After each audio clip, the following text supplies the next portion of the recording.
तो हेलो दोस्तों, इस वीडियो में फिर लेकर आ गया हूँ आप लोगों के लिए कुछ खास, क्योंकि अब एग्जाम आ चुके हैं पास। तो अब हमको क्या करना है दोस्तों, इंपॉर्टेंट क्वेश्चन लगाना है। तो यह भी हमारा बहुत ही इंपॉर्टेंट क्वेश्चन होने वाला है दोस्तों। तो आपका स्वागत करता हूँ अपने YouTube channel Hariom classes Hardoi पर। दोस्तों आप लोग बने रहिएगा इस चैनल में और अच्छी तरीके से वीडियो इंपॉर्टेंट क्वेश्चन देखते रहिएगा दोस्तों, ठीक है। और चैनल पर नए आए हैं तो भाई सब्सक्राइब करके रखिएगा, क्योंकि चैनल पे हर एक वीडियो हर पर डे अपलोड होती है इंपॉर्टेंट क्वेश्चंस की। तो आप लोग पर डे उस वीडियो को देख पाएंगे, और जब ये कब देख पाएंगे, जब हमारा चैनल सब्सक्राइब होगा आप लोगों में दोस्तों, ठीक है। तो अब चलते हैं क्वेश्चन की तरफ, देखते हैं। आप लोग क्वेश्चन पढ़िएगा दोस्तों, इसको थोड़ा। क्वेश्चन कुछ इस प्रकार से है, दी गई आकृति में ABC त्रिज्या 14 सेंटीमीटर वाले एक वृत्त का चतुर्थांश है, ठीक है दोस्तों। उसके बाद कह रहा है तथा BC को व्यास मानकर एक अर्धवृत्त खींचा गया है, छायांकित भाग का क्षेत्रफल ज्ञात करना है। कोई दिक्कत वाली बात ही नहीं दोस्तों। जब छायांकित भाग का क्षेत्रफल ज्ञात करना रहता है तो उसके लिए केवल हमको क्या करना पड़ता है, हमने आपको बहुत अच्छी बात बताई है कि जब जिस भाग का क्षेत्रफल पूछ रहा हो तो उसका जो हमको पहले फार्मूला के तौर पे लिख लेना चाहिए, ताकि हमको ये पता चल जाए कि सॉल्व कैसे करना है दोस्तों। चलिए यहाँ पे करते हैं सॉल्व, यहाँ पे लगाते हैं दोस्तों कुछ इस प्रकार से, ठीक है। हमें छायांकित भाग जो ये रेड कलर से हमने साइड कर रखा दोस्तों, इस प्रकार से है। ये जो छायांकित भाग है हमारा BC, ये BEC, ठीक है दोस्तों। ये जो हमारा छायांकित भाग है, कौन सा, जो रेड कलर से हमने सेट कर रखा है, ठीक है। अब यहाँ पे देखते हैं छायांकित भाग का क्षेत्रफल कैसे निकलेगा। तो छायांकित भाग का क्षेत्रफल लिखते हैं यहाँ पे, छायांकित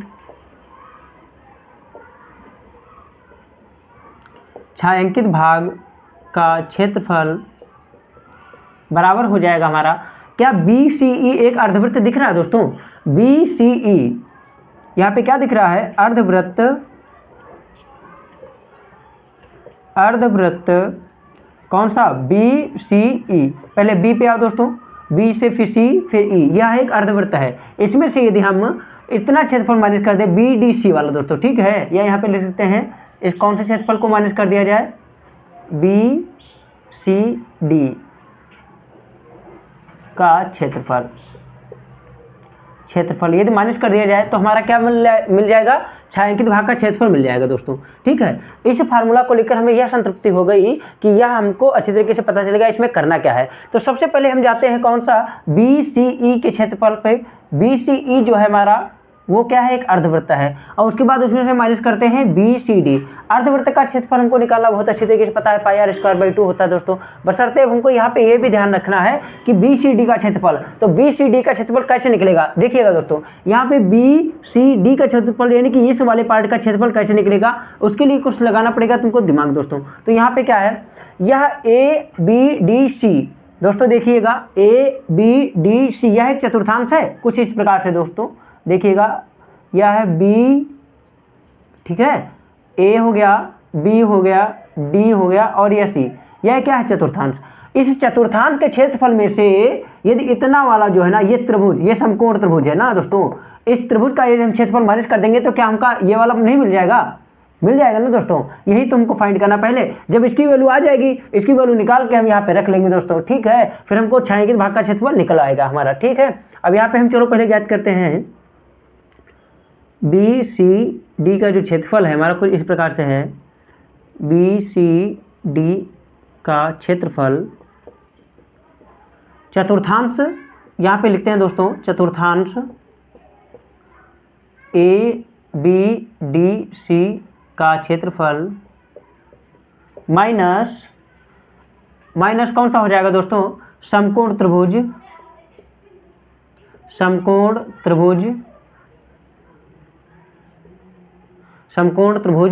ABC,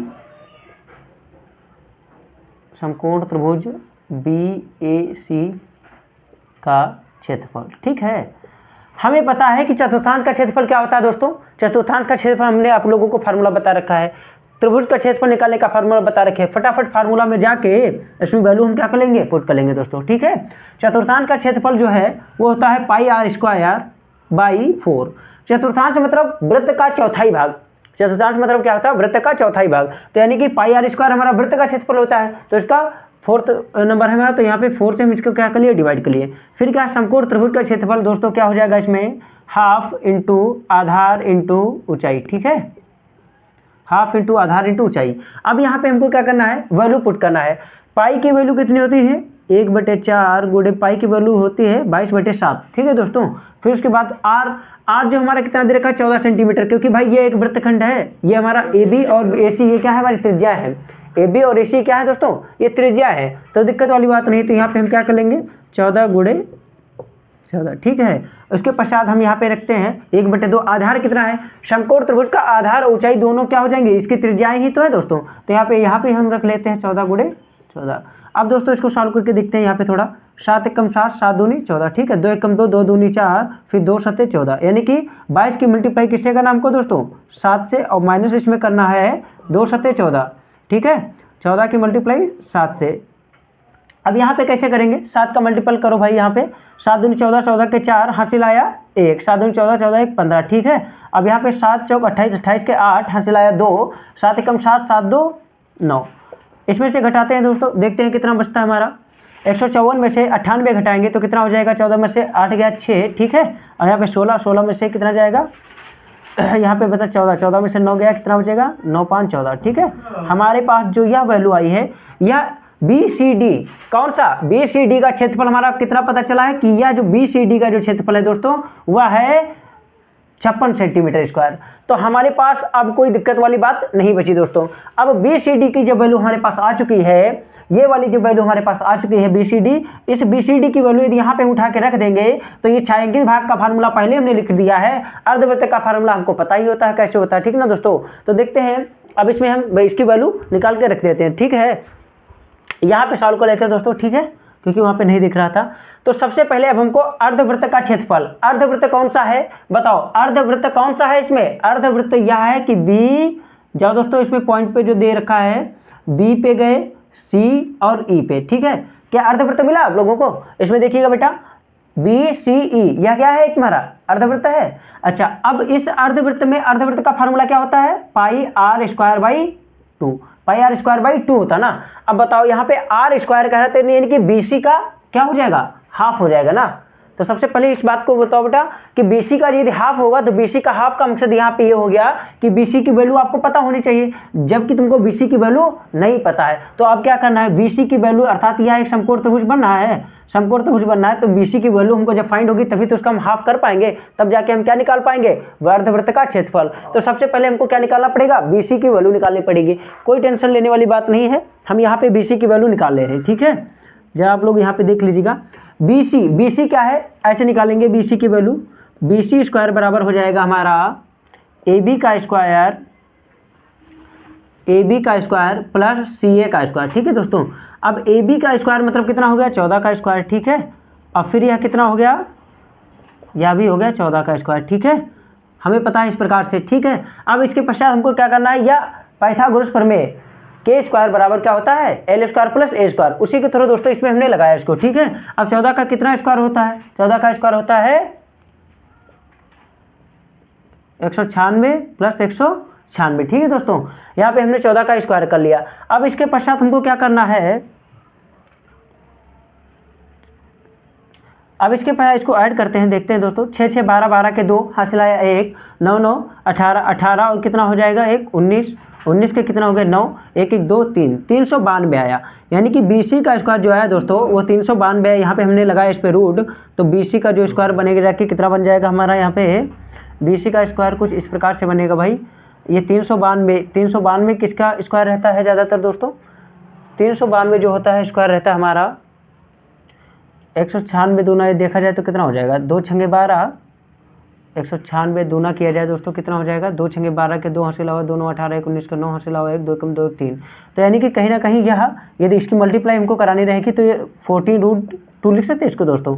अच्छा, अब कहो सर 14√2 क्यों लिख दिया गया, 14 का यदि स्क्वायर करोगे, 14 का स्क्वायर कितना होता है, 14 का स्क्वायर कितना होता है दोस्तों 196 होता है। अब 196 की मल्टीप्लाई हम जब इससे करेंगे, किससे, √2 से, तो हमारे पास वैल्यू आ जाएगी 392। तो यानी कि कहीं ना कहीं हमारे पास जो आर यहाँ पे निकल आई, अर्थात BC हाफ इजिकल टू कितना हो गया हमारे पास दोस्तों, BC half R equal to BC half. तो R equal to BC half हो गया, तो BC कितना हो गया हमारे पास 14√2/2। इस बात को समझ पाए हैं दोस्तों, BC का हाफ है, BC की वैल्यू कितनी आई है 14√2 आई है, ठीक है। अब 14√2 जो आई है इसको जब हमने हाफ कर लिया तो अब हमको क्या करना है, एकदम से कोई दिक्कत वाली बात नहीं है, हमको अर्धवृत्त का क्षेत्रफल निकाल लेना है। अर्धवृत्त का क्षेत्रफल देख लीजिएगा दोस्तों, अर्धवृत्त का जो क्षेत्रफल है देखिएगा यहाँ पे, अर्धवृत्त का क्षेत्रफल क्या होता है, छायांकित भाग का, यहाँ पे हमने क्या निकालना है, छायांकित भाग का क्षेत्रफल, ठीक है। छायांकित भाग का क्षेत्रफल निकालेंगे तो यहाँ से सॉल्व करिएगा। छायांकित भाग का जो क्षेत्रफल है क्या है, अर्धवृत्त BCE का एरिया, ठीक है। तो अर्धवृत्त का एरिया क्या होता है, πr²/2, ठीक है। यहाँ पे ये r है, πr²/2 माइनस का BCD का क्षेत्रफल। BCD का क्षेत्रफल कितना आया, 56 आया हमारा। BCD का क्षेत्रफल कैसे आया, 56 आया, ठीक है। तो यहाँ पे हम भी लिख लेंगे BCD का क्षेत्रफल, ठीक है। अब इसके पश्चात देखिएगा, पाई की वैल्यू हमारे पास 22/7 ही थी, ठीक है, कोई दिक्कत वाली बात नहीं है। 1/2 पहले से ही था, यहाँ पे 1/2 भी लिख लेते हैं। अब r की वैल्यू कितना हो जाएगा, 14√2/2 इंटू 14√2 अपान कितना हो जाएगा, 2, ठीक है। माइनस BCD का क्षेत्रफल कितना है हमारे पास, 56 है, तो यहाँ पे हमने 56 लिख लिया, ठीक है। अच्छी तरीके से देख पा रहे हो दोस्तों, यहाँ पे ही हमने लिखा है πr²/2, फिर लिखा माइनस BCD का क्षेत्रफल, फिर लिखा है यहाँ पे 1/2 गुणे 22/7, 22/7 हमारा पाई का वैल्यू है, और r का वैल्यू जो है, r का वैल्यू हमने यहाँ से निकाला 20/2, तो यानी कि ये कितना हो गया, 14/√2/2, ठीक है। क्योंकि 14√2 पूरा हमारा BC का वैल्यू था तो हाफ था, तो उसको हमको त्रिज्या के रूप में लेना था, तो /2 हमने इस प्रकार से कर लिया। अब हमको क्या करना है, यहाँ पे माइनस कर देना, इसको सॉल्व कर लेना। तो 7 एक कम 7, 7 दूनी 14 यहाँ पे हो गया, ठीक है दोस्तों। अब ये 2 से 2 कैंसिल हो गया। अब देख लीजिएगा, 2 एक कम 2, 2 एक कम 2, 2 एक कम 2, यानी कि 11 हो गया दोस्तों। तो यहाँ पे 2 एक कम 2, 2 7 14 हो गया, ठीक है। यानी कि इतना कट पिट गया, तो यानी हमारे कितना यहाँ पे बचा, 11 7 77 बचा दोस्तों। और ये √2 की मल्टीप्लाई जब √2 से हम करेंगे तो कितना हो जाएगा, √2 की मल्टीप्लाई √2 से करने पे 2 ही आएगा हमारे पास, ठीक दोस्तों। उसके पश्चात हमको क्या करना है, 56 इसमें से माइनस कर देना है। 77 की मल्टीप्लाई कितने से करना हमको, 2 से करिए। 2 7 14 के 4, हासिल आया 1, 2 7 14, 14 एक कितना हो गया, 2 7 14, 14 एक कितना हो गया, 15, ठीक है दोस्तों। अब इसमें से हमको क्या करना है, 56 माइनस करना है। 154 में से अब हमको कितना माइनस करना है, 56 माइनस करना है। चलिए भाई हम फटाफट माइनस कर लेते हैं, देखते हैं कितना हो जाएगा हमारा।